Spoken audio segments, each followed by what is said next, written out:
கன்னியாகுமரி மாவட்டம் இலவுவிளை பகுதியில் உள்ள தனியார் கல்லூரியில் ஓணம் பண்டிகை கொண்டாட்டம் களை கட்டியது.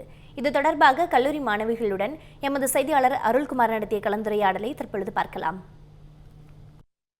கேரளாவில் கொண்டாடப்படும் ஓணப்பண்டிகை கேரளாவில் மட்டுமல்லாமல் உலகம் முழுவதும் இருக்கும் மலையாள மொழி பேசும் மக்கள் இந்த ஓணப்பண்டிகையை கோலாகலமாக கொண்டாடுவார்கள்.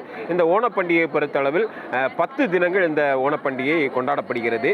கன்னியாகுமரி மாவட்டத்தை பொறுத்தளவில் கல்லூரிகளில் ஓணப்பண்டிகை கோலாகலமாக நடைபெற்று வருகிறது. தற்போது மார் எப்ரோம் கல்லூரியில் இந்த ஓணப்பண்டிகை கொண்டாட்டம் என்பது களைகட்டி இருக்கிறது. மாணவிகள் நம்மோடு இணைகிறார்கள். வணக்கம்மா, ஓணப்பண்டிகைலாம் எப்படி போயிட்டு இருக்குமா? இதை எப்படி ஃபீல் பண்ணுறீங்க? ரொம்ப சந்தோஷமாக இருக்குது. இந்த ஓண பண்டிகைங்கிறது எல்லா வருஷமும் எங்கள் காலேஜில் நடந்துகிட்டு இருக்க ஒரு விஷயம். இது முதல்ல நிறைய பொலிட்டீஷியன்ஸ் எல்லாம் கூட்டிகிட்டு வந்து நாங்கள் ரெப்ரசென்ட் பண்ணி பண்ணுவோம். முதல்ல ரேலியிலிருந்து தொடங்குவோம். ரேலியில் நாங்கள் ஒவ்வொரு டிபார்ட்மெண்ட் சார்பாக ஒவ்வொரு மாவேலி நாங்கள் அப்படி இருப்போம். அதில் அந்த மாதிரி 10 மாவேலிஸை இந்த தடவை நாங்கள் ரேலியில் வச்சுருந்தோம். அண்ட் ஒவ்வொரு டிபார்ட்மெண்ட் பின்னாடி வருவாங்க. ஒவ்வொரு டிபார்ட்மெண்ட்டும் எப்படி ஓணத்தை ரெப்ரசென்ட் பண்ண முடியுமோ அந்த அளவுக்கு நாங்கள் ரொம்ப கிராண்டாக பண்ணுவோம்.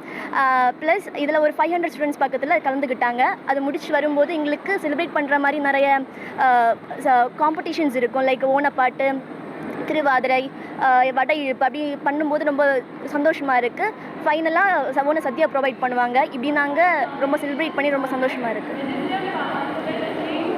ஓணப்பண்டிகை என்பது கோலாகலமாக நடைபெற்று வருகிறது. தமிழ் ஜனம் செய்திகளுக்காக ஒளிப்பதிவாளர் நிதினுடன் கன்னியாகுமரி மாவட்டத்திலிருந்து அருள்குமார்.